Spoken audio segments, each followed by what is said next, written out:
कर रहे हैं, हमको या हमें। कैसे, चलिए इस्तेमाल देखें।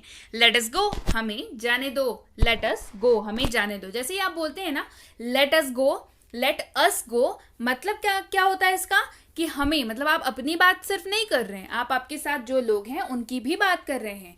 लेट अस गो, हमें जाने दो। चलिए बढ़े आगे। इट, इट का मतलब होता है यह। इट का क्या मतलब होता है? यह। इस्तेमाल कैसे करेंगे? इट इज गुड, यह अच्छा है। इट इज गुड, यह अच्छा है।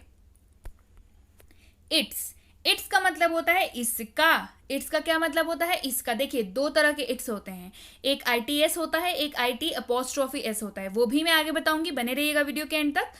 इट्स, यहाँ पे देखिए अपोस्ट्रोफी नहीं लगा हुआ है। अपोस्ट्रोफी इसको बोलते हैं, वो जो दो शब्दों के बीच में ऊपर में एक छोटा सा कॉमा आता है ना, उसको बोलते हैं अपोस्ट्रोफी। ठीक है, इसमें अपोस्ट्रोफी नहीं लगा हुआ है, तो ITS इट्स हो गया ये। इसका मतलब होता है इसका। इस्तेमाल देखिए। इट्स टेस्ट इज स्पाइसी, इसका स्वाद मसालेदार होता है। It's taste is spicy. मान के चलिए आप किसी को कुछ खाने के बारे में बता रहे हैं, तो आप स्पेशलिटी बता रहे हैं क्या कि ये थोड़ा तीखा होता है, थोड़ा मसालेदार होता है, मतलब इसका टेस्ट जो है वो मसालेदार होता है। तो it's taste is spicy. Spicy का मतलब होता है मसालेदार। अगेन से वोकैबुलरी की वीडियो बहुत इंपॉर्टेंट है अंग्रेजी के लिए, तो ये सारी वोकैबुलरी ऑलरेडी कराई हुई है चैनल पे, गो एंड विजिट, देखिए ये सारी वीडियोज आपको मिल जाएंगी, और नहीं मिलती है तो व्हाट्सअप करिए, भेज दी जाएंगी। इट्स टेस्ट इज स्पाइसी, इसका स्वाद मसालेदार होता है। इट्स, इट्स का मतलब होता है यह है। देखिए यहाँ पे ऊपर में अपोस्ट्रोफी एस लगा हुआ है ना, देखिए अपोस्ट्रोफी उस छोटे से कॉमा को कहते हैं जो यहाँ पे लगा हुआ है। क्लियर है? तो इट्स का मतलब होता है IT''S का मतलब होता है यह है। इस्तेमाल देखिए। इट्स रेनिंग, बारिश हो रही है। ये बेसिकली करंट सिचुएशन या करंट सिनारियो को दिखा रहा है, जो चीज हो रही होती है उसके बारे में बता रहा होता है। इट्स रेनिंग, बारिश हो रही है। इट्स रेनिंग, बारिश हो रही है। क्लियर है? चलिए बढ़ते हैं आगे। देम, देम का मतलब होता है उन्हें। देम का क्या मतलब होता है? उन्हें। इस्तेमाल देखिए। टेल देम, उन्हें बताओ। टेल देम, उन्हें बताओ। क्लियर है? देयर, देयर मतलब होता है उनका।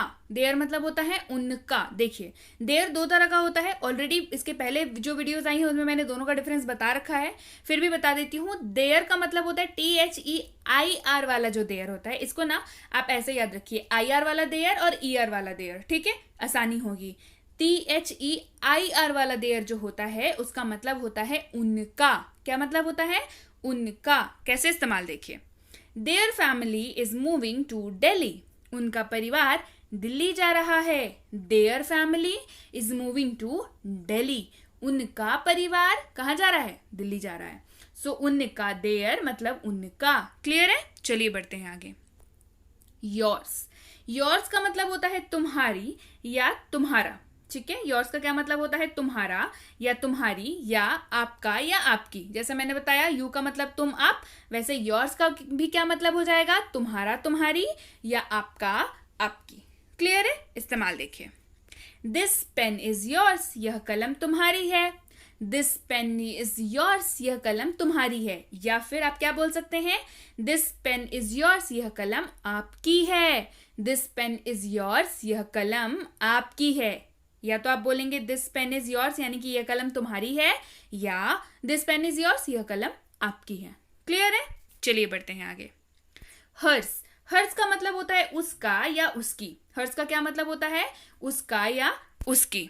चलिए इस्तेमाल देखिए। दिस इज हर्स, यह उसका है। दिस इज हर्स, यह उसका है। लेकिन हर्स का मतलब क्या हो गया? किसके बारे में बात हो रही है? फीमेल के बारे में बात हो रही है। और HERS, हर्स मतलब पॉजेसिवनेस दिखा रहा है यहाँ पे। क्लियर है? दे, दे का मतलब होता है वे। दे का क्या मतलब होता है? वे। इस्तेमाल देखिए। They like to eat rajma, वे राजमा खाना पसंद करते हैं। दे लाइक टू ईट क्या? राजमा। वे राजमा खाना पसंद करते हैं। कौन? वे, यानी कि they. They like to eat rajma, वे राजमा खाना पसंद करते हैं। माई सेल्फ यानी कि मैं खुद।